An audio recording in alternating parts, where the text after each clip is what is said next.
una exposición obviamente orientada al tema de la competencia territorial, que es el artículo 4 de la ley 30.313, pero no puede ser desvinculado del contexto general en el cual se dan todas estas disposiciones cuya finalidad es en el supuesto, la supuesta intención de prevenir el fraude inmobiliario, la suplantación, el uso de laudos falsificados, inexistentes. La mafia inmobiliaria ha rebajado la seguridad jurídica que tenemos y va a generar altos costos de transacción que finalmente yo no sé si van a ser beneficiosos o negativos a la sociedad. Vamos hablando de algunos aspectos generales. Sabemos que la ley 30.313 fue publicada este 26 de marzo del 2015 y está vigente porque no tiene una vacatio, una postergación de su vigencia el 27 de marzo de este año. Ojo, no se espere la reglamentación. La reglamentación, ahí se han establecido dos posibilidades de una reglamentación. La primera reglamentación que va a hacer el Poder Ejecutivo, que debe hacer a través del Decreto Supremo, que debe ser en 90 días calendarios a partir de la vigencia, que no, obviamente todavía no se ha dado, y que debe ser efectuada a través del Ministerio de Justicia por un sector competente, no es la reglamentación de SUNAR, que debe ser para modificar el texto único ordenado del Reglamento General de los Registros Públicos. Obviamente, la modificación de SUNAR no debería referirse a temas notariales, pero es evidente que una reglamentación de SUNAR sobre actos inscribibles va a tener una cierta incidencia en la inscripción de los actos notariales. Pero lo que debe haber para solucionar, aunque sea provisionalmente, porque la propuesta que se hace es la derogación o modificación de ese artículo 4 de la ley, de la modificatoria del decreto legislativo del notariado, es que haya una reglamentación expedida por el Poder Ejecutivo. Sin embargo, la norma está plenamente vigente. Claro, hay normas que no son autoaplicativas. Hay una norma que dice que la formalidad de los laudos será la que determine para inscribirse la superintendencia. Obviamente la Superintendencia Nacional de Registros tendrá que emitir una disposición, que fue una de las exposiciones que se tuvieron en la mañana. Ahora bien, ¿qué contiene esta ley 30.313? Tiene tres partes claramente marcadas. Una primera parte tendiente a evitar fraudes en la extensión de instrumentos notariales o atenuar sus efectos. O sea, ¿cómo evito que haya instrumentos notariales falsificados por suplantación? ¿Ok? Para eso modifico los artículos 4 y 5. O si ya se han dado estas situaciones de accedido al registro, veo anotaciones preventivas que están previstas en la quinta y sexta disposición complementaria final del decreto legislativo notariado que se modifica. Ese es un primer paquete.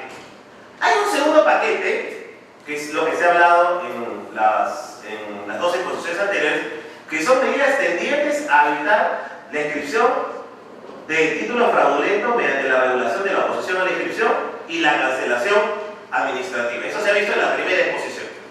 Hemos visto que ahora no se puede oponer a la inscripción si el título es falsificado, hay suplantación, ahí solo pueden hacerlo algunas personas, el notario, el juez, el cónsul, etc. Eso puede dar lugar a que se tache el título y a una vez inscrito un título así también se puede cancelar el asiento sin recurrir a la vía administrativa. Eso se ha visto extensamente en la primera exposición, las primeras exposiciones efectuadas por los funcionarios de SUNAR y también por lo que se habló hace muy poco el doctor Ortiz.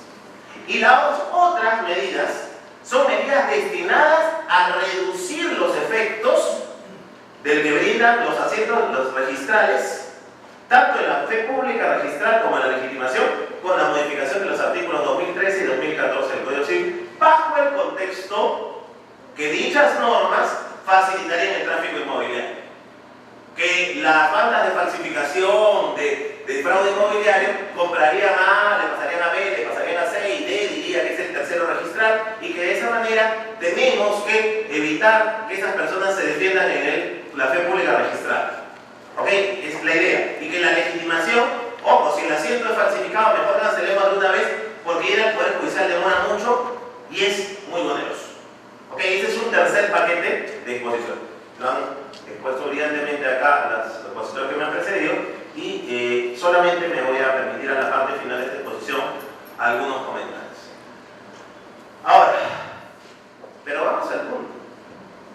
Todas estas normas están diseñadas para evitar fraudes inmobiliarios o fraudes, falsificaciones, suplantaciones de personas, laudos fraudulentos, circunstancias que dañan la fe del registro, algunas veces sobre la base de una inexacta actuación notarial.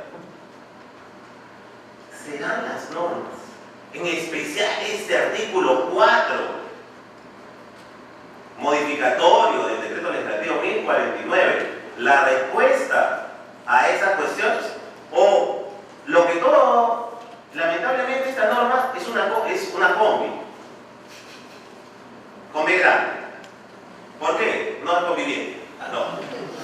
Una combi. ¿Por qué? Porque el Poder Ejecutivo lanzó un proyecto que lo presentó a la SUNAT para cancelar las inscripciones. A un congresista se le ocurrió que el notario debía ser de la provincia. A otro se le escribió que hubo una foto.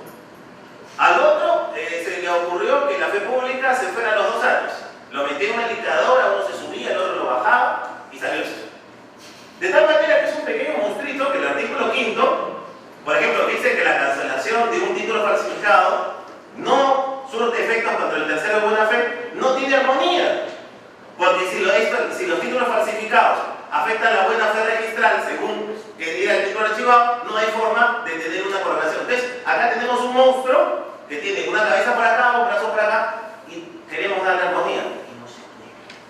Ahora bien, algo más, este artículo 4 que vamos a comentar no era parte del proyecto. Y es testigo Mario, ¿dónde se unió ese artículo 4 sobre la competencia territorial? Ya en la Comisión de Justicia, cuando se estaba aprobando, alguien dijo, hay que agregar eso. Ojo, y en el debate, como vamos a ver, se ha partido de argumentos inexactos, falsos. Ahora, ojo, esto no es decir no hagamos nada de la falsificación. Nosotros, los notarios, desde acá de Lima, de cualquier lugar del país, todos los días peleamos con la falsificación, peleamos con el fraude documentario. Muchas veces ponemos barreras más altas de las necesarias. Tenemos precauciones que a veces nos critican porque supuestamente obstaculizamos el tráfico jurídico, pero lo que queremos es hacer bien nuestra función. Pequeñas situaciones dadas en ciertos lugares no pueden llegar a que haya campañas de desprestigio contra la función notarial y además campañas que finalmente lo que van a lograr es, como digo ahí, que por unos pocos vivos se introduzca la seguridad jurídica para las grandes mayorías, se incremente la costa de transacción sin resolver al modo alguno los reales problemas del fraude documentario registral. Vamos a ver, comencemos con el tema del ámbito territorial. Debo reconocer que ya desde el decreto ley 26002, el decreto legislativo 1049, estaba regulado de una manera muy superficial lo que era la competencia notarial, no en la forma territorial a donde comprende, sino cómo se efectúa. Como ven ahí, está la redacción original del decreto legislativo 1049, que dice simplemente que el ámbito territorial de ejercicio de la función notarial provincial, no obstante la localización distrital. Eso ya lo sabemos. Ok, notario es notario de la provincia, aunque tenga que tener su oficina en un distrito. Eso es para que no haya distritos que no tengan notario, etc. Es un tema meramente distributivo. Ahora, lo que se agrega ahora, está en pantalla, es que son nulas de pleno derecho las actuaciones notariales referidas a actos de disposición o gravamen intervivos de bienes inmuebles unificados fuera del ámbito territorial del notario provincial, sin perjuicio que de oficio se instaure al notario el proceso disciplinario y que la presente disposición no se aplica al cónsul cuando realiza funciones notariales. Y dice, el caso de la ampliación de competencias supuestamente porque existen múltiples inmuebles, que cuando el acto de disposición o gravamen comprenda más de un inmueble y van diferentes provincias, es competente cualquiera de ellos. Ojo, y dice, quedando autorizado el notario para ejercer la función notarial dentro de los límites de la provincia en la cual ha sido designado. Muy bien, entonces, no se modifica el criterio de competencia. El primer párrafo del artículo 4 del 1049 sigue igualito. Se le agrega un segundo párrafo que establece una causal de nulidad.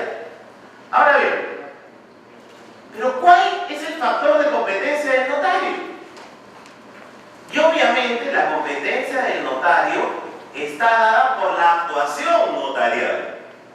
¿Cuándo actúa el notario? Cuando da fe de un acto o contrato, cuando acuden a su despacho, cuando se formaliza un instrumento, cuando se firma.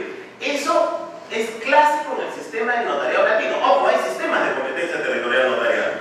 Por ejemplo, hay algunos sistemas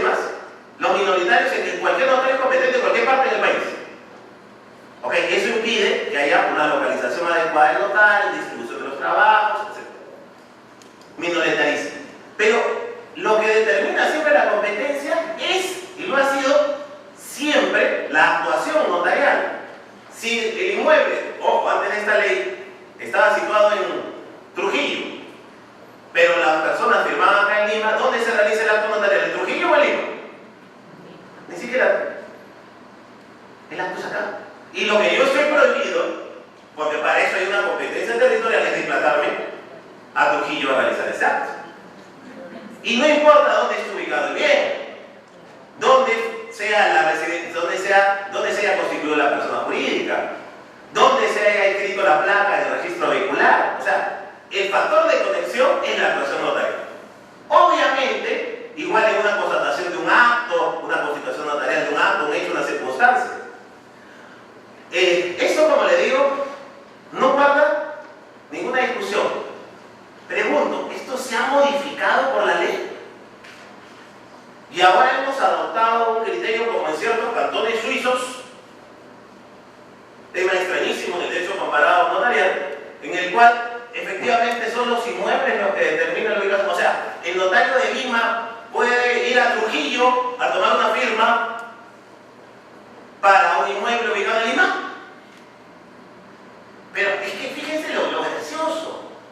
Se parte, mis estimados amigos, se parte del error. Porque los congresistas, cuando estuvieron en el debate, y he podido leer el libro de debate, decían, pero ¿cómo es posible que el notario de tal haya hecho esto de otro inmueble? Porque se ha desconocido cuál es la verdadera competencia de esto. Entonces, ahora, ¿cuál es el criterio? Que hay un doble criterio, ¿no? Que la actuación la realices dentro de tu provincia y respecto a inmuebles de tu provincia. Claro, la cuestión va por otro lado, mis estimados amigos. Obviamente también hay competencias, en otros casos, en los cuales son los asuntos no contenciosos de competencia notarial, que sí tienen que ver con funciones cuasi jurisdiccionales, en las cuales es el último domicilio del causante, en la prescripción donde está ubicado el inmueble, ¿no? En la separación convencional y ulterior divorcio, cuál es el último domicilio de los cónyuges donde se casaron. Esas son funciones que asumimos de una competencia compartida con los órganos jurisdiccionales, que no son la doctrina notarial de la comparecencia y la dación de fe. ¿Ok? Esos son temas distintos. Pero también existen, y eso sí están regulados. Ahora bien, vamos al tema. ¿Por qué? Pensemos el problema y vamos a la solución. ¿Por qué es que se establece esta norma? No voy a hablar de ninguna localidad. Supuestamente quería vender un inmueble en Lima, se iba a dar lugar dentro del territorio nacional y vendía un inmueble en Lima con falsificación o con suplantación suelta. ¿Por qué se daba esa situación? ¿Porque el notario de allá es malo? No lo sé. Pero normalmente, ¿por qué va? Porque no tienen verificación biométrica. Acuérdense, hay un viejo dicho que la fuerza de la cadena se mide por el eslabón más débil. Entonces, claro, si todo suplantador que quiere pasar a una persona más o menos morena, gordita, de 45 años, que firme una venta de mi propiedad, de repente acá en Lima, cuando yo pongo mi dedo, va a salir que no soy yo. Pero si va a tal localidad que no hay internet, me contestan, y que no hay esa verificación, tiene más posibilidades de realizarlo. El problema no está dónde está el notario. El problema está en cómo puede verificar con plena fe y eficacia la identidad de las personas. Y en eso los congresistas ni lo vieron. Y pensaron, no, ¿saben qué? Como el notario puede ser cualquier país, La Oroya, cualquier lugar, La Oroya, Ucayá, de lo que sea, cualquier parte del país. Ese notario no era competente. Entonces, es parte de la nulidad. Ojo, ni siquiera describe cuál es la competencia, cuál es el criterio. Solo comparte la nulidad. O sea, realmente la técnica jurídica que se establece es gravísima. Ahora bien, me pregunto, bajo ese contexto, ya digamos, la norma es así, está vigente, ¿qué tenemos que hacer? Modificarla, evidentemente. Porque lo peor es que no resuelve el problema. El problema no es que el notario lo hace, el notario es que tome las medidas de identificación. No me voy a referir a la modificación del artículo 55 de la norma, porque es materia de la siguiente exposición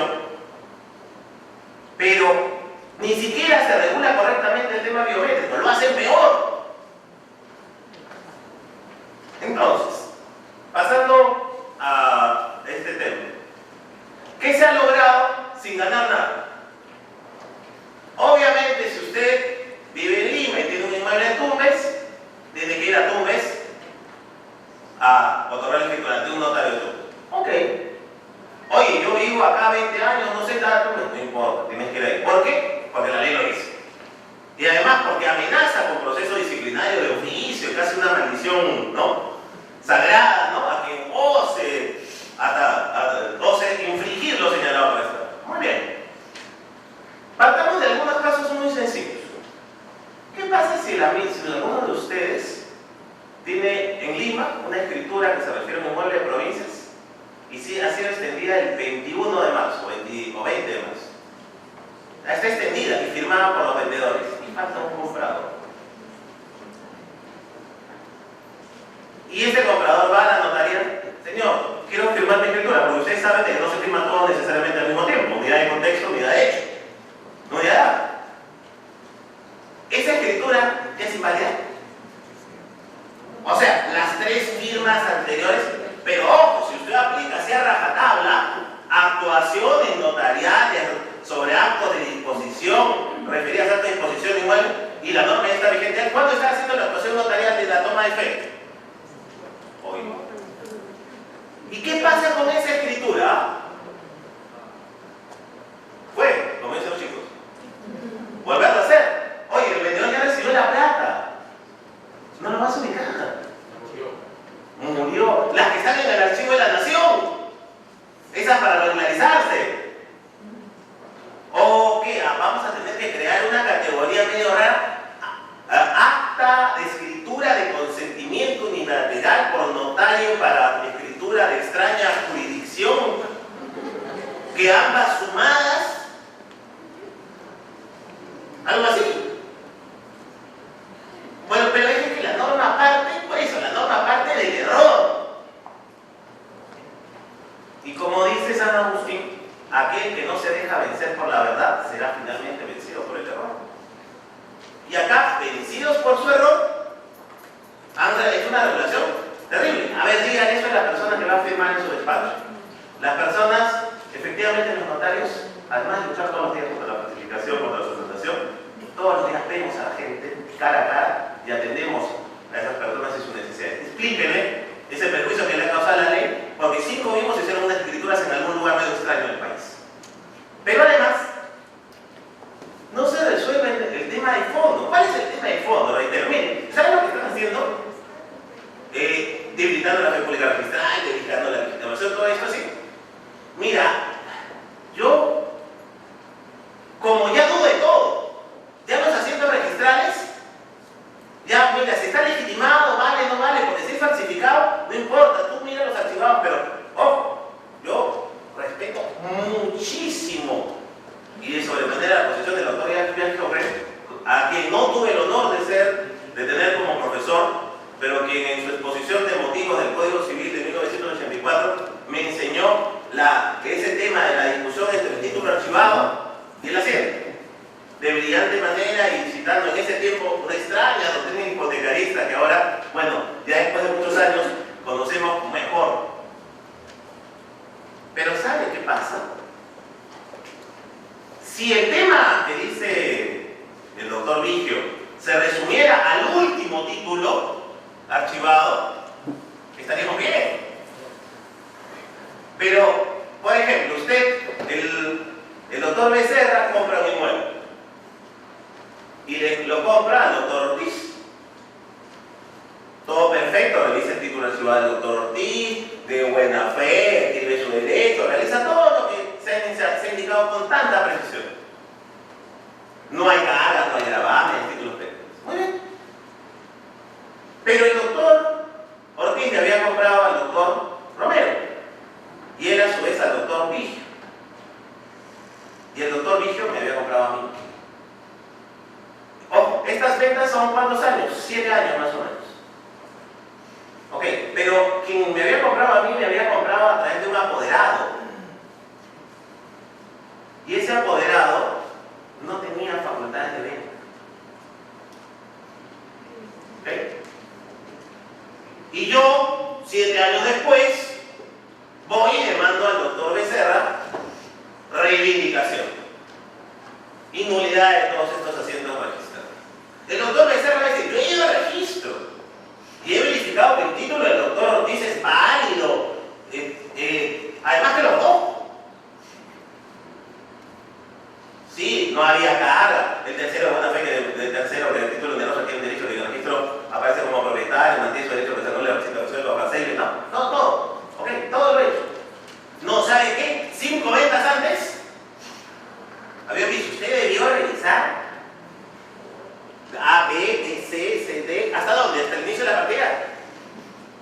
10 años antes. Claro, por lo de nulidad. ¿Pero dónde dice eso? ¿Y la acción de representatoria no es imprescriptible? Entonces, ¿y qué pasa si 7 títulos archivados antes eran falsificados? En una sentencia judicial hecha en asamblea, pero que se escribió. Las hacen bonitas, cositas.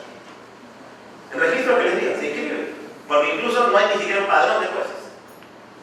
Entonces, ¿se imaginan los costos de transacción que va a tener? Ojo, y no solo ver que el título esté bien, sino que esa escritura sea de Frida Portugal, de Rosso Carnet, de Clara Carnero, de que ese juzgado sea tal, ¿me dejo entender? Entonces, bastaba en la modificación, a ver, el código actual, así como estaba, inclusive, planteaba que la buena fe se presume mientras no se pruebe que el tercero conocía la inexactitud del registro. Si son bandas y están metidos, conocen la inexactitud, pues eso es un tema judicial. Ahora las entidades financieras, los estudios de abogados, o cualquier persona no sabe cómo hacer un estudio de titulación adecuado. ¿Por qué? Claro, porque es bueno sacar los títulos archivados, pero ¿cuánto cuesta? Y a veces, ojo, y también servirá de algo los certificados registrales, porque el certificado registral que me dice esto es de fulano, sin carga, sin gravámenes, no, que no cuesta, que no demora. No, porque tú, mira, esto es más o menos un certificado a lo chimoltruf. Puede que sí, puede que no, lo más posible tal vez. ¿No? Tú te sirves de tu título archivado, revisa, si te parece, no, acá el registrador actúa mal. ¿Me dejas entender? Entonces, ¿qué es lo que se está logrando? Quizás hubiera bastado poner, como hay un plenario, un acuerdo de jueces, ¿no? Esto no se aplica a títulos falsificados o su suplantación siempre que existan elementos que demuestren que el tercero conocía. Punto. Pero por sacar un lunar, he extirpado el brazo. Cuando los ciudadanos acudimos a la fe pública registral, a la legitimación, acudimos como entrar a una fortaleza. Yo pongo siempre esa analogía. Pasamos por múltiples caminos, que es la elevación de escritura, el notario, los poderes, la calificación registral, la liquidación, y llegamos a eso. Y tiene efectos protectores, ¿no? Provisionales la legitimación, definitivos, entre comillas, la fe pública. Entonces, más o menos la analogía es como nuestras puertas estaban mal cerradas y se metieron 5 sinvergüenzas. ¿Qué hacemos? ¿Mejoramos nuestras puertas? No, tiramos la muralla. Es más o menos lo que se hace al debilitar eso. Ahora, disculpe, vuelvo al tema notarial. Ya, ok. No se puede ir a otra provincia. O sea, mejor dicho, no se puede hacer escrituras, actos. ¡Ojo! Y lo ha dicho muy bien nuestro decano. La norma es tan imprecisa que habla de actuaciones notariales. Habla de actuaciones notariales que estén referidas a inmuebles. O podría ser un instrumento extraprotocolar, una legalización de firma. Si pone, ¿qué razón tiene? Eso no va a exceder al registro. Eso no excede al registro. Mire, la norma de SUNAT es más clara. ¿Cuándo puede cancelar un asiento registral, obviamente, dado por una falsificación, o hacer una anotación preventiva de presunta cuando son ineligibles? Si no, queda en una cuestión. No se da eso del 1, 2, 3 ventas. No se da. Se podrá, lo del arrendamiento, comparto claramente el criterio que ha señalado el doctor Vigio, no es una carga, no es un gravamen, pero ahí nos viene un tema que está planteado, no sé si no veo bien la diapositiva, si esa es, sobre el ámbito que comprende el término de actuaciones notariales referidas a actas de disposición, gravamen e intervenios. Y yo ahí tengo que compartir la preocupación que expresó nuestro decano, el presidente de la Junta, que la interpretación que tenemos que hacer, una es una interpretación jurídica, pero la otra es una interpretación con la pistola en la cabeza. Porque te dice que son nulas y te hacen proceso de oficio. O sea, no es una interpretación libre, es una interpretación forzada. Ahora, ¿qué dice? Cuando la norma se refiere a actuaciones notariales referidas a actos de disposición o gravamen, puede hacer uno una interpretación teleológica. En el debate congresal se tenía tal finalidad. Puedo hacer una interpretación estricta, puedo hacer una interpretación extensiva. No pueden, los métodos de interpretación son diversos. Ahora, por ejemplo, ya hemos visto el tema de arrendamiento que está planteado, ya no recalco lo que ya se ha hecho. Eso no es un acto de gravamen, no es un acto de disposición, se puede realizar, ¿ok? El caso de los actos extintivos, una cancelación de hipoteca, por ejemplo, ¿es un acto de gravamen o disposición? ¿Qué piensas?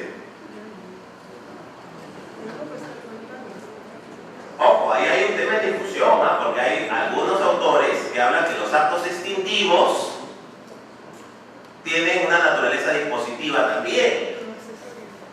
Obviamente, pero ¿eso es lo que persigue la ley? Creemos que no. El tema de los poderes. Ahí sí. Este tema de los poderes es esencial. Yo creo que la norma fue pensada refiriéndose a poderes. O sea, estoy absolutamente seguro. He revisado las normas del debate, el cuaderno del libro de debate, y obviamente sí había. ¿Por qué? Porque a veces no se vendía afuera, sino se vendía un poder en alguna otra provincia, donde no había biométrico. ¿Ok? Está haciendo pensar así. ¿Dice eso la norma? Actuaciones notariales referidas a actos de disposición, no lo dice. Pero además, si tomamos la norma, he tratado de no tomarla ahora, pero en este caso sí es un tema de detalle. Si ustedes ven la modificación del artículo 4 del decreto legislativo, en el segundo párrafo dice: son nulas de pleno derecho las actuaciones notariales referidas a actos de disposición o gravamen. ¿Ok? Entonces dice, eso de referidas puede ser porque un poder para grabar está medio referido, ¿no? Pero si uno lee el tercer párrafo, la norma dice cuando el acto de disposición o gravamen. Ojo, ya no dice referido, comprenda más de un inmueble. ¿Ok? O sea, se está refiriendo a los actos de disposición o gravamen. Sí, la norma es errónea, está mal redactada. Teleológicamente hizo una cosa, salió otra. Bueno, salió un monstruo. Pero así es. Un amigo me dijo que era como los hijos. Uno quiere que salgan un montón de cosas y salen como salieron. La norma salió y salió como salió. Y además, cuando una norma es irracional, cuando una norma está hecha con los pies en la cabeza, ¿cómo le peino el pelo? No se peina. Claro, le pongo el zapato, eso sí. Y es un gorrito. Sí, perfecto. Ahora, pero ahí vendría un tema en el cual estaría clara la pregunta que hizo el doctor Romero. ¿Pero en qué? ¿Vamos a liberalizar esto? No, hay una norma vigente que se refiere a poderes para actos de disposición o gravamen. ¿Y cuál es? La disposición complementaria única del decreto 06/2013 JUS, que de hace 2 años dijo que para los actos de apoderamiento de poderes para disposición debe hacerlo. Si no hay control biométrico, lo debe hacer el notario de la provincia. Más dicho, no puede hacerlo. O sea, si no hay control biométrico, el notario solo es competente para los inmuebles de su provincia. Con lo cual, haciendo una interpretación correctiva y armónica, si este tema no está regulado acá, lo puede hacer para el notario, pero con control biométrico. Ahora, claro, actitud que tiene que tener la Junta de Cámaras y el Colegio de Notarios tiene que ser una actitud prudente. El notario no puede estar exponiendo su firma y sus instrumentos a supuestas pretensiones de nulidad de personas malintencionadas que de repente van a querer ver en esto la forma de restar los efectos de una inscripción, de un instrumento notarial. Sin embargo, yo creo, ojo, aunque mi posición es que la norma se derogue totalmente en esta parte del artículo 4 o se modifique bajo los lineamientos que vamos a señalar más adelante, que lo que cabría hacer es que reglamentariamente, mientras no se obtenga la modificación legislativa, se precise lo indicado. Lo importante es que esa persona no cruce las barreras. ¿Cuáles son las barreras? Uno es la formalización notarial con una correcta identificación biométrica, clara, y todo lo que se exija. Y eso se puede hacer acá, allá o en cualquier parte. Pero bien. Dos, una correcta calificación registral que evite que entre títulos falsos. Eso es justamente, todas las cosas no se resuelven con leyes.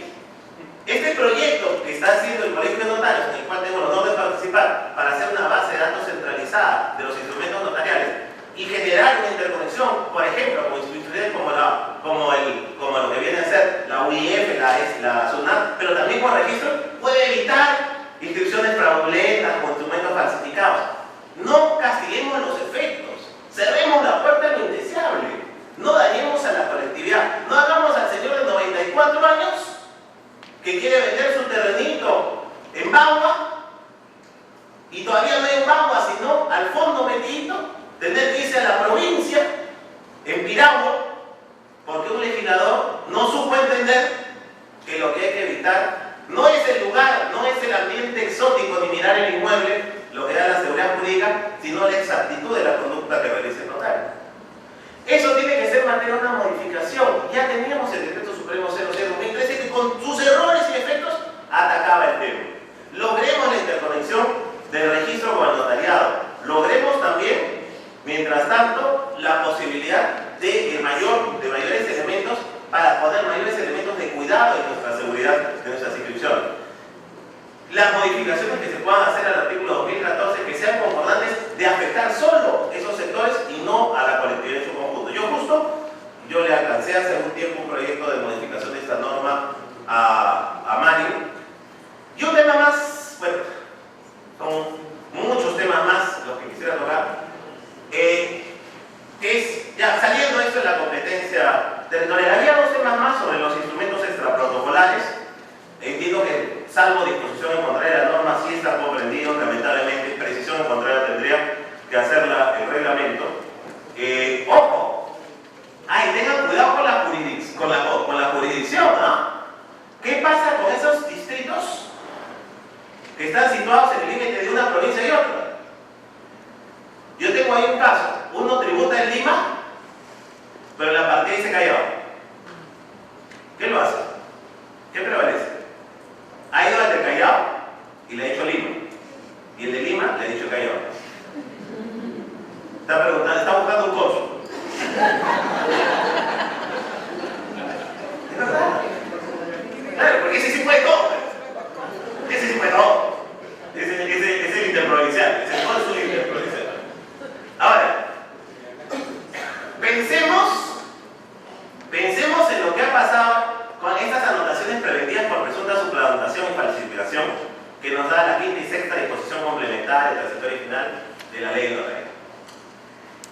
Estas disposiciones fueron una forma, han habido mil productos, alerta registral, bloqueo por presunta falsificación, anotación de presunto fraude, alerta registral, inmovilización de partidas, todo. Dentro de ese contexto hay unas anotaciones preventivas. Entonces, a mí me comunican, oye Jorge, se ha escrito una escritura tuya y tú no la has hecho. Ahí entonces lo comunico al registro y se hace una anotación preventiva. ¿Cuál finalidad era? Desvirtuar la buena fe registral. ¿Qué quiere decir? La persona sabe, oye, acá hay una presunta falsificación. ¿Por qué? Porque para ir al Poder Judicial me demoro 3 meses o 4 meses en una cautelar y ya lo vendí los 6 meses. ¿Correcto? Entonces, y esa anotación tiene vigencia de 1 año para que yo pueda hacer mi anotación preventiva. Actualmente, ojo, reitero, obviamente, esta norma tenía algunos problemas. No se aplicaba, o no decía claramente que se aplicaba a todo instrumento público protocolar o extraprotocolar. protocolar. Se ha ampliado la modificación que se aplica a todo instrumento protocolar o extraprotocolar. Se ha señalado de que hay un plazo para que el notario la efectúe, de 5 días, desde que toma conocimiento de ley. Pero que vencido ese plazo, puede inscribirse. Ok, pero lo más importante de esta anotación se ha dado que puede darse aunque el bien se haya transferido. O sea, nuevamente, A le vendió a B y ahí es donde viene la falsificación. Pero B le vendió a C. Y ahí alguien le dice, oye, esta escritura de A a B es nula o es falsa. Se hace la anotación preventiva, pero yo soy C que tengo que ver, no sé que fundes. ¿Y de cuántos años? Puede ser residente. Pero es concordante, pues, si los títulos archivados también valen. Ahora, además, esto también podría cancelarse, porque ya hemos reducido. Ahora, me pregunto, y les pregunto, ¿es conveniente cancelar? Ahora, ¿por qué hago esta anotación preventiva si mi comunicación puede cancelar el asiento? ¿No ven que no tiene lógica la norma? O sea, ahora se permite que con una comunicación del notario cancele el asiento registrado, diciendo que es falso, o con suplantación. Entonces, ¿para qué lo anoto preventivamente? ¿Cuál es la regla? O, a ver, lo anoto preventivamente cuando tengo dudas. Y pido cancelación cuando yo estoy seguro. Pero ¿saben qué? Hay un caso que sí me parece relevante. No debía cancelarse un asiento con el tema de la suplantación. Los legisladores no tienen pereza. ¿No les ha pasado a ustedes, colegas abogados que trabajan en la notaría, que a veces ha venido una persona, me han suplantado, exijo ver la escritura? O sea, al toque, ¿no? No, eso no es mi firma. Pero la huella aparece. No, no es mi firma. La huella. La huella también. Tiene biométrico. No. Están en un lío que la esposa no sabe que le vendió la amiga, qué sé yo, pero diga lo que sea, o no quiere cumplir el contrato. Y ya le comunicó una presunta suplantación. Usted, bajo su responsabilidad, cancelaría el asiento por ese mero dicho, y después que en un juicio se demuestre que sí era, y lo demanden por toda la plata del mundo. Ojo, el principio de legitimación no es un principio teórico. Da el derecho al debido proceso para cancelar una situación jurídica y mostrar que las personas no pierden los derechos de pronto o inusitadamente. Es cierto que la necesidad de lograr celeridad en el Poder Judicial, 4 años para que anulen algo que es evidente, que eso ni siquiera es la firma del notario, ese notario estaba muerto, ¿cómo lo he hecho? Hace que queramos adoptar el camino fácil, el atajo. Pero muchas veces, como en la vida, el camino largo es el más corto. Y los atajos son los que más nos demoran. Bajo ese contexto, no he venido a dar respuestas a las inquietudes, sino, como conversábamos al inicio, sino a dar mis criterios, mis opiniones, pero obviamente, dada la gravedad de las sanciones que nos impone la norma, es necesaria una conducta prudente, pero que también interpretemos un poco en favor de la comunidad. Primero, pedir la modificación o derogación. Segundo, mientras tanto, tratar de lograr normas reglamentarias que se apliquen mejor. 3, buscar mecanismos, aunque sea por el colegio notario, lo hacemos todos los días en nuestro despacho, lo hacemos todos los colegios cuando hacemos estas actividades para luchar contra la falsificación, porque nosotros no somos parte de la falsificación, los falsificadores son nuestros enemigos, es contra ella contra luchamos, no somos parte del problema, somos parte de la solución, y con estas normas no nos están permitiendo más bien ser parte de un aporte positivo para luchar contra estos males. Les quedo muy agradecido por su atención. Me preguntan cómo se resuelve el problema en las provincias que no hay notarios o se hayan licencia. Otro gran problema. Porque los jueces de paz ya no tienen las mismas facultades que tenían antes de la ley vigente. Entonces, ¿qué tendría que hacer? A veces, una alternativa sería que el colegio de notarios pensara designar un notario para poder realizar distintos actos.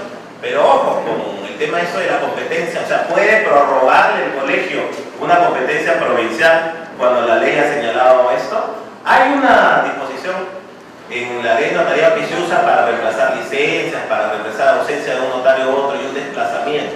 Creo que sería la norma que tendría que aplicarse en ese supuesto. Pero ojo, reitero, este es otro tema. En múltiples provincias del país no hay notario. Y lo que va a hacer es condenar a la mayor informalidad todavía a lugares que están postergados. Van a ser más informales porque van a hacerse todo un trámite para designar un notario para firmar una escriturita al año. A veces sí, pero se van a quedar sin. ¿Okay? Esa es otra de las consecuencias negativas. Están sin cursos el otorgamiento de estudio recto por efectos de ese interview. No entiendo que es un acto de gravamen de disposición de intervivos. O sea, lo que quiere decir es si está en el testamento tiene bienes en Chiclayo, tiene bienes en esto, pero no es un acto de disposición o gravamen intervivos. Justamente el testamento es un acto mortis causa. Así que la cesión de superficie o uso en terreno de comunidades campesinas. ¿Sabe qué? Hay un problema grave. El Código Civil dice que son inmuebles los derechos registrables sobre inmuebles. Y si lo cede, lo graba, todo eso, podría estar incurriendo en este problema. Ojo, y también tengan cuidado con el término de la nulidad que está previsto en la norma. Yo pensaría que esto sí está comprendido. En el caso de apoderados otorgados para disposición, bienes extranjeros, ¿cómo se va a proceder? De bienes en el extranjero. Una buena pregunta. Ubicado fuera de la Constitución, no me había puesto a pensar porque era al revés, ¿no? Normalmente se va a un cónsul o no. Entonces, alternativa 1, cónsul, pero yo estoy acá. Alternativa 2, puede ser cualquiera. Podría ser esa la alternativa. Como le digo, hay temas que deberían precisarse reglamentariamente. Artículo 4, segunda disposición complementaria. Data sobre Superintendencia Nacional de Migración. Bueno, eso lo va a tocar con mucha profundidad y detalle porque nos está conversando la doctora Alessandra Ramos. Actualmente, el artículo 55, ahí viene justo el problema. Se han puesto restricciones, el artículo 4, la restricción territorial, debilitar la fe pública, todo lo que hemos hablado. Pero donde tenía que lucirse el legislador, en el artículo 55, es donde peor lo hizo. Puso que el biométrico dice IO, o sea, si puede ser o no lo relacionó a nada los actos, ni siquiera se dio cuenta que existía el Decreto Supremo 06. Habla de una necesaria verificación con la Superintendencia de Migraciones y la Superintendencia de Migraciones no tiene esa data y la poca que tiene no sirve porque es inexacta. Tengo a la persona que es mi amigo, no, carnet de extranjería no existe. Ok, y eso no lo da una ley, esa es necesidad que la superintendencia, si el Estado está preocupado en luchar contra las falsificaciones, que le brinde apertura al colegio notario, que lo ha venido haciendo muchas veces y se ha acercado, para que podamos tener un canal de comunicación, aunque sea un correo electrónico, algo, ¿no? Pero que no le vendan la propiedad a un señor que es del extranjero, un carnet de extranjería. Eso es incalificable.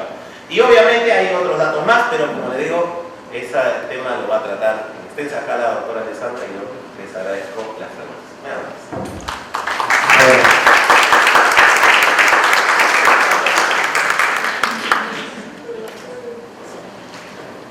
Bueno, yo tengo que pedir disculpas a todos, porque yo he felicitado al Congreso.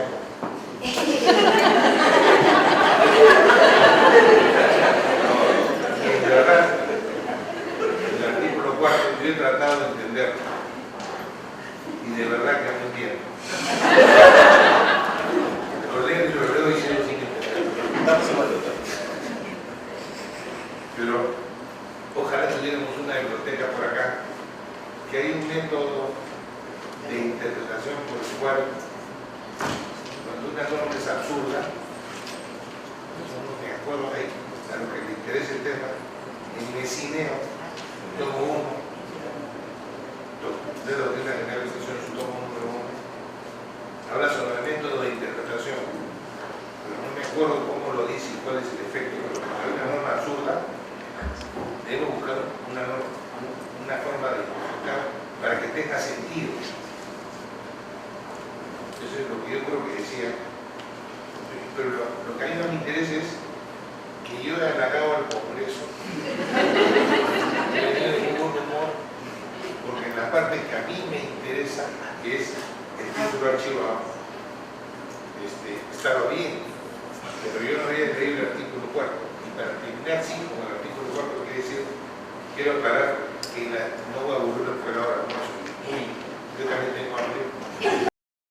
El artículo 1666 del Código Civil dice claramente que con el arrendamiento el arrendador se obliga a ceder el uso y evidentemente no hay gravamen